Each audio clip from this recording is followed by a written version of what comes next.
Hello दोस्तों, नमस्कार। हम आपके सामने फिर से मौजूद हैं नई क्लास को लेकर के। आप लोगों ने वीडियो देखा इसके पहले, हिंदी का, मैथ का और बहुत सारा वीडियो। आप लोगों में से कमेंट आया था कि क्लास 8th का, क्लास 9th का, 10th, 11th, 12th सभी के एनसीईआरटी के कुछ सॉल्यूशन आप दीजिए मैथ का। तो एनसीईआरटी का ही हम लोग क्लास 8th का एक चैप्टर है अलजेब्रा का, उसके कुछ सॉल्यूशन, कुछ बेसिक ट्रिक और कुछ फॉर्मूले को लेकर के आपको बताना चाह रहे हैं। आप कोशिश करेंगे तो आपको नए नए मेथड, नई नई जानकारी और उसके बाद नई विधियां पता चलेंगी, जिसके द्वारा आपको अलजेब्रा करना बहुत आसान हो जाएगा।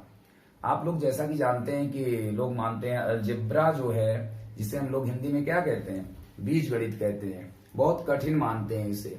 लेकिन असली में अगर आप नियम से चलेंगे तो बीज गणित बिल्कुल भी कठिन विषय नहीं है। हम लोग बीज गणित को कितने आसान तरीके से सॉल्व करेंगे और आपको बताएंगे कि बीज गणित यानी अलजेब्रा आसान तरीके से कैसे सॉल्व की जाती है। तो आज हम लोग चैप्टर एनसीईआरटी का क्लास 8th का चैप्टर नंबर 9 स्टार्ट करेंगे, ठीक है ना। तो हम लोग कौन सा है देखिए, क्लास 8th आपका है एनसीईआरटी में मैथ्स क्लास 8th। यहां पे आप देखेंगे तो चैप्टर नंबर 9, कौन सा चैप्टर नंबर 9। आप लोग किताब खोल के देख लीजिए कि चैप्टर नंबर 9 कौन सा है। तो आप देखोगे चैप्टर का नाम अलजेब्रिक एक्सप्रेशन एंड आइडेंटिटीज, ये आपके चैप्टर का नाम है। चैप्टर का नाम क्या है? Algebraic expression and identities. तो इसके अंतर्गत हम लोग क्या क्या चीजें पढ़ेंगे उसको हम लोग देखते हैं। सबसे पहले आप लोग के सामने जो अलजेब्रा में क्वेश्चंस पूछे जाते हैं, या मान लीजिए कोई आपसे पढ़ा रहा है या स्कूल में कोई दोस्त यार है आपसे पूछ लेता है, हाँ, कुछ छोटी छोटी बातें अलजेब्रा में जो आपको क्लियर नहीं होती और आप वहां पे क्या हो जाते हैं, फंस जाते हैं। तो हम लोग देखेंगे सबसे पहले कि अलजेब्रिक एक्सप्रेशन। सबसे पहले अलजेब्रा जो है आपका, यहां पे हम लोग देख पा रहे हैं क्या, अलजेब्रा को हिंदी में क्या कहते हैं? बीज गणित। क्या कहते हैं? बीज गणित कहते हैं। अच्छा, अलजेब्रा में हम लोग किन किन बातों का अध्ययन करते हैं, पढ़ते हैं, तो आप देखेंगे कि अलजेब्रा के अंतर्गत जो भी क्वेश्चंस हमारे बनेंगे उसमें आपको मिलेगा x, y, z, यानी a से लेकर के कहां तक, z तक आपको मिलेगा। इसके साथ और क्या क्या चीजें मिलेंगी? 1, 2, 3, यानी हम कहें तो क्या मिलेगा? नंबर्स मिलेंगे। आपको क्या मिलेंगे? नंबर्स मिलेंगे। इसके साथ और क्या मिलेंगे आप लोग बताइए? ऑपरेटर क्या होते हैं? ऑपरेटर देखिए, प्लस, माइनस, इनटू, डिवाइड, इसके साथ साथ आप क्या, परसेंटेज, और इसके साथ क्या अन्य और बहुत सारी चीजें, ये सब क्या है, ऑपरेटर में आती हैं।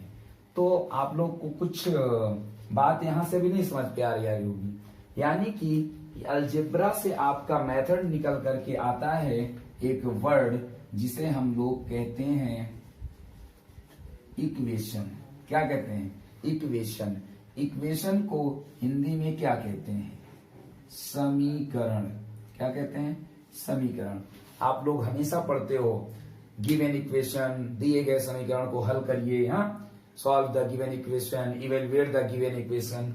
लेकिन आपसे व्यक्ति पूछ लेता है कि इक्वेशन क्या है, समीकरण क्या है। इसका आपका डिफिनेशन बुक में मिलने वाली नहीं है, आप कहीं भी ढूंढ लीजिए।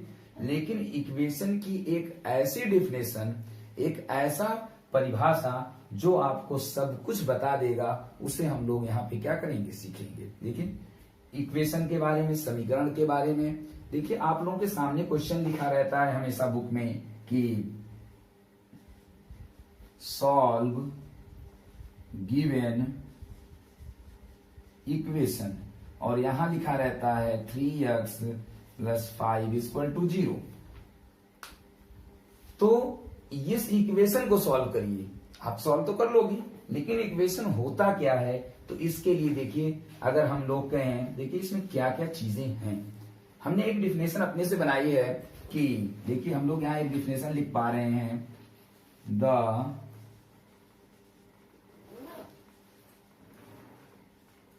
कॉम्बिनेशन ऑफ, किसका, द कॉम्बिनेशन ऑफ क्या क्या, variable, constant, operator is known as equation. आपको क्या मिला, देखिए डिफिनेशन क्या मिला कि the combination of variable, constant, operator is known as equation. अच्छा, यहां पे क्या क्या, वेरिएबल क्या है, तो हम लोग जानते हैं कि जो भी आपके ए से जेड तक जो आपके अल्फाबेट्स प्रयोग किए जाते हैं किसी भी इक्वेशन में, उन्हें हम क्या कहते हैं, वेरिएबल कहते हैं। आप लोग समझिए वेरिएबल इन्हें क्यों कहते हैं, क्योंकि देखिए वेरिएबल जो वेरी हो सके उसे क्या कहा जाता है, वेरिएबल कहा जाता है। तो आप लोग देखोगे कि जो ए से जेड तक है, एक्स की वैल्यू हमेशा चेंज होती रहती है। क्या होती रहती है, चेंज होती रहती है। कभी एक्स की वैल्यू 1 हो गई, कभी 2 हो गई, कभी 3 हो गई, कुछ भी होती रहती है। तो एक्स की वैल्यू क्या है, वेरी करती है, इसीलिए इन्हें हम क्या कहते हैं, वेरिएबल कहते हैं। नेक्स्ट क्या है, कांस्टेंट। कांस्टेंट मतलब क्या होता है, कांस्टेंट को हम नियतांक कहते हैं। क्या कहते हैं, नियतांक, यानी जिसकी वैल्यू क्या है, रुकी हुई रहे, कांस्टेंट रहे। तो बताइए वैल्यू कौन कौन सी कांस्टेंट होती हैं, जितने भी नंबर्स हैं आपके वो सभी क्या होते हैं, कांस्टेंट कहलाते हैं। यानी उनकी अगर 5 है तो 5 5 ही रहता है, 5 को हम 6 नहीं लिख सकते हैं। इसी तरीके से आपके पास तीसरा वर्ड है ऑपरेटर। ऑपरेटर, तो ऑपरेटर का मतलब है ऑपरेट करने वाला। कौन, ऑपरेट करने वाला।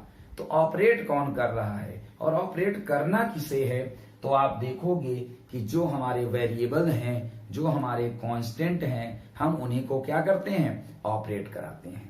तो ऑपरेट कराने के लिए आपको किन किन चीजों की जरूरत पड़ती है, तो आपको मिलेगा ये सारी चीजें मिलेंगी।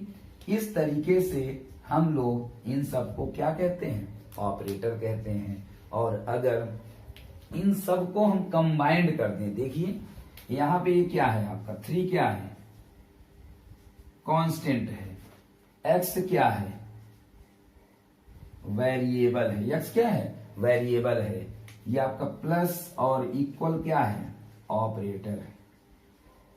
क्या है, ऑपरेटर है। जब ये सब चीजें मिल गई तब हमारे सामने क्या बना, एक इक्वेशन बनी। तो आप इस डिफिनेशन को जो है कॉपी उठा करके और पेन से इसको क्या अच्छे से नोट कर लीजिए, क्योंकि इस डिफिनेशन का मतलब है आप सब कुछ जान रहे हैं।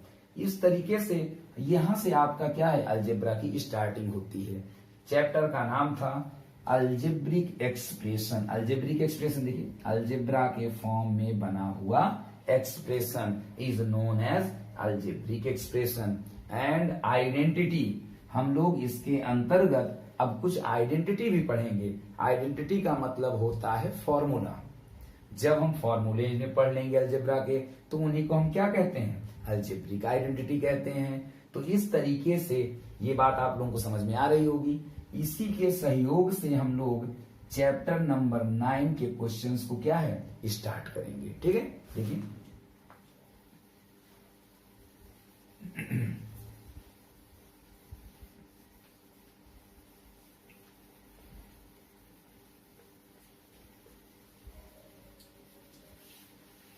तो जब हम चैप्टर नंबर 9 को स्टार्ट करते हैं तो उससे पहले कुछ और मुख्य बातें आप समझ लीजिए, क्योंकि उन सबको अगर आप समझे रहेंगे तो क्वेश्चन बड़े आराम से आप कर सकते हैं। जैसे हम लोग सबसे पहले समझते हैं, जैसे अभी तक हम लोगों ने क्या समझा बताइए, अभी हम लोगों ने समझा इक्वेशन को। किसको समझा, इक्वेशन। इसका मतलब है कि हमने इक्वेशन को समझ लिया। इसको समझ लिया, इक्वेशन को समझ लिया। तो इक्वेशन, चलिए हम कोई इक्वेशन लिखते हैं। हमने लिखा 4x plus 3y minus 7 is equal to 0। ये क्या है? इसमें तो कोई दिक्कत है नहीं। ये क्या है? एक इक्वेशन है। अगर हम लोग इस इक्वेशन को ब्रेक करें, क्या करें? ब्रेक करें, तो देखिए क्या क्या मिलेगा। चलिए इस इक्वेशन को हम लोग ब्रेक करते हैं तो आपको क्या क्या मिलेगा। यहां से आपको एक टर्म 4x, दूसरा 3y और तीसरा क्या मिलेगा? -7 मिलेगा। मिलेगा कि नहीं मिलेगा? तो इस तरीके से ये जो 3 आपके निकल करके आए, इन्हीं को हम लोग कहते हैं अलजेब्रा में टर्म्स कहा जाता है। हिंदी में इसी को हम लोग पद कहते हैं। क्या कहते हैं? पद कहते हैं। ठीक, ये बात समझ में आ रही है। अब देखिए इस टर्म से हम लोग और आगे की तरफ बढ़ेंगे तो हमारे पास एक वर्ड आता है जिसे हम कोफिशिएंट कहते हैं। क्या कहते हैं? कोफिशिएंट कहते हैं। कोफिशिएंट का मतलब क्या होता है? कोफिशिएंट का हिंदी मतलब है सहयोगी। क्या है? सहयोगी। इसका मतलब कैसे? देखिए कितनी आसान भाषा में हम लोग समझ पा रहे हैं। आपसे इसमें पूछा जाए, इस क्वेश्चन में पूछा जाए, चलिए इसी में पूछा जा रहा है आपसे कि कोफिशिएंट ऑफ एक्स। किसका कोफिशिएंट? एक्स का कोफिशिएंट। तो आप बताइए इस टर्म में या इस टर्म में यक्स के साथ कौन जुड़ा है? बताइए यक्स के साथ कौन जुड़ा है? 4। इसका मतलब कोफिशिएंट ऑफ यक्स कितना हो गया? 4 हो गया। हो गया कि नहीं हो गया? चलिए अगर मान लीजिए इसी में आपसे पूछ लेता कोफिशिएंट ऑफ 3, क्या पूछ लेता? Coefficient of 3। तो 3 के अलावा उसके बगल में कौन है? y है। तो आंसर कितना हो जाता? y हो जाता। बात समझ में आ रही है? तो देखिए इस इक्वेशन में हमारे पास कितने टर्म हैं? 3 टर्म हैं। ये आपका अलजेब्रा का क्या है? बेसिक थीम है। और हम इस क्लास में आपको अलजेब्रा हल करना, अलजेब्रा सॉल्व करना, उसके बेसिक फॉर्मूले, इन सब की बात कर रहे हैं। ठीक है, तो इसे भी आप नोट कर लीजिए। हम लोग इसके आगे बढ़ते हैं, तब आप लोगों को कुछ बातें और क्लियर होंगी।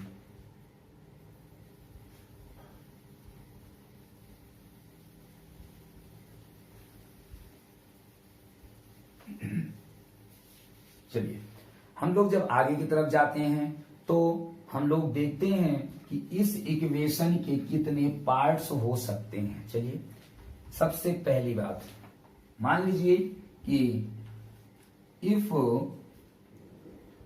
चलिए एक वर्ड आता है आप में, आपको मिलेगा जिसमें पहला वर्ड है आपका जिसे हम लोग कहते हैं मोनोमियल। क्या कहते हैं? मोनोमियल कहते हैं। मोनोमियल क्या होता है? तो देखिए जो भी इक्वेशन हम लिखें अगर उसमें पदों की संख्या, नंबर ऑफ टर्म्स क्या हो? सिंगल हो, 1 हो, तो ऐसे इक्वेशन को क्या कहते हैं? मोनोमियल कहते हैं। क्या लिखेंगे? It has only 1 terms. इसमें कितने टर्म्स होते हैं? केवल एक टर्म होता है। चलिए एग्जाम्पल इसका लिखते हैं। तो आप जब एग्जाम्पल लिखते हैं तो देखिए 3x² एक ही टर्म है,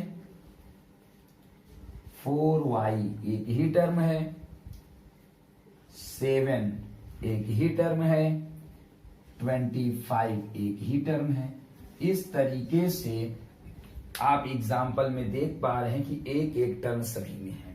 एक टर्म वाले को हम क्या कहते हैं? मोनोमियल कहते हैं। इसी तरीके से थोड़ा सा और आगे बढ़ेंगे तो आपको मिलेगा बाइनोमियल। बाइनोमियल का हम लोग कैसे समझते हैं? बाइनोमियल में बाई का मतलब क्या होता है? बाई का मतलब 2 होता है। क्या होता है? 2 होता है। इसका मतलब है कि इसमें कितने टर्म होंगे? 2 टर्म होंगे। तो देखिए इट हैज 2 टर्म्स। इसमें कितने टर्म्स होंगे? 2 टर्म होंगे। चलिए एग्जाम्पल देखते हैं इसका। 2x plus 5, 3x minus 7, 4y square plus 7 या 3y माइनस 6। इन सभी में आपके पास क्या है, देखिए दो टर्म, दो टर्म। तो ऐसे इक्वेशन को हम क्या कहते हैं, बाइनोमियल कहते हैं। चलिए और आगे देखते हैं। तो इसके बाद आता है आपका ट्राइनोमियल। क्या आता है, ट्राइनोमियल। तो बताइए ट्राई का मतलब क्या होता है, ट्राई का मतलब 3 होता है। इसका मतलब हम लोग इस प्रकार के इक्वेशन में कितने टर्म को लेते हैं, 3 टर्म को लेते हैं। तो इट हैज 3 टर्म्स। चलिए एग्जांपल देखिए, 4x square 2x plus 6, 7y square 5y minus 4। ये सब क्या है, 3 टर्म वाले हैं। कैसे हैं, 3 टर्म वाले हैं। तो 3 टर्म वाले को क्या कहते हैं, हम लोग ट्राइनोमियल के नाम से जानते हैं। तो इस तरीके से ये आपका क्या हो गया, मोनोमियल, बाइनोमियल, ट्राइनोमियल। यहाँ पे एक आपका और बच रहा है जिसे आप क्या कहते हैं, पॉलिनोमियल कहते हैं। पॉलिनोमियल में आपके पास क्या है, मोर देन 3 टर्म्स, यानी जिसके 3 से ज्यादा टर्म होंगे उसे हम क्या कहेंगे, पॉलिनोमियल कहेंगे। देखिए ये भी आपका एक प्रकार का क्या है, पॉलिनोमियल है।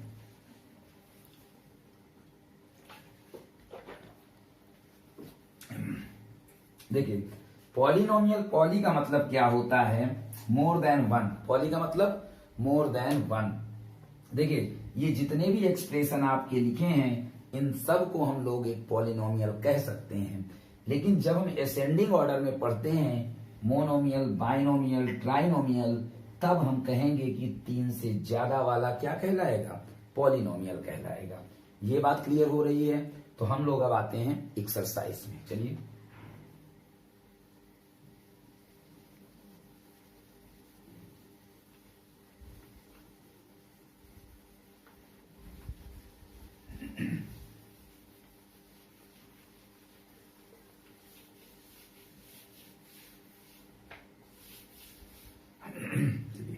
अब आप लोग जैसे चैप्टर नंबर 9 में एक्सरसाइज आपकी आएगी 9.1।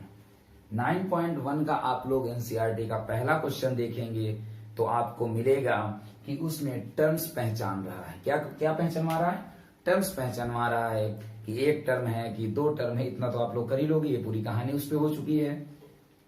उसके बाद क्वेश्चन नंबर 2, देखिए क्वेश्चन नंबर 2 में हम लोग आएंगे। तो क्वेश्चन 2 में क्या लिखा हुआ है, आप लोग बुक में देखिए, लिखा है classify the polynomial, classify the polynomial. और क्वेश्चन आपके पास बनाया है x plus y. B number में क्या क्वेश्चन बनाया है, 1000। सी नंबर पे क्या क्वेश्चन बनाया है, x plus x square plus x cube plus x की पावर 4। इसमें से पूछ रहा है कि आप पॉलिनोमियल के टाइप को बताइए। चलिए आप लोग देखिए इसमें कितने टर्म हैं, कितने टर्म हैं, 1 2, 2 टर्म। 2 टर्म वाले को क्या कहते हैं, बाइनोमियल कहते हैं। यहां पे कितने टर्म हैं, कोई भी ऑपरेटर यूज नहीं हुआ है, इसका मतलब कितना, 1 टर्म है।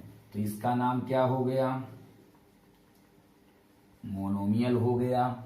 इसमें आपके पास कितने टर्म है, 1 2 3 4।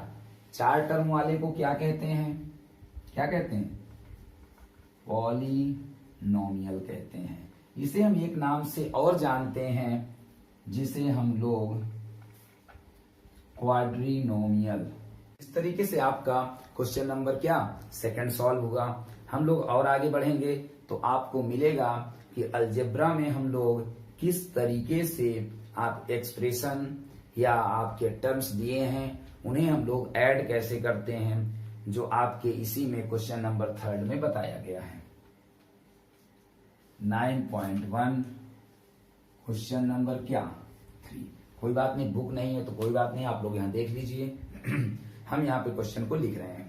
देखिए 3 का पहला क्वेश्चन है ऐड। क्या करना है? ऐड करना है। क्वेश्चन देखिए A B minus B C, B C minus C A और C A minus A B. इसे हमें क्या करना है? ऐड करना है। तो देखिए यहाँ पे हम कुछ बातों को ध्यान देंगे, जिसमें आपका एक पहली चीज है बोर्ड मास और दूसरी चीज मेनली ब्रैकेट है। चाहे प्लस हो, देखिए कुछ लोग बताते हैं कि माइनस में हम लोग ब्रैकेट को बहुत ध्यान देना चाहिए, प्लस में जरूरत नहीं होती, लेकिन हमें नियम सीखना है तो प्लस से ही हमें ब्रैकेट की आदत डालनी पड़ेगी। ठीक है ना? क्या करना है? ऐड करना।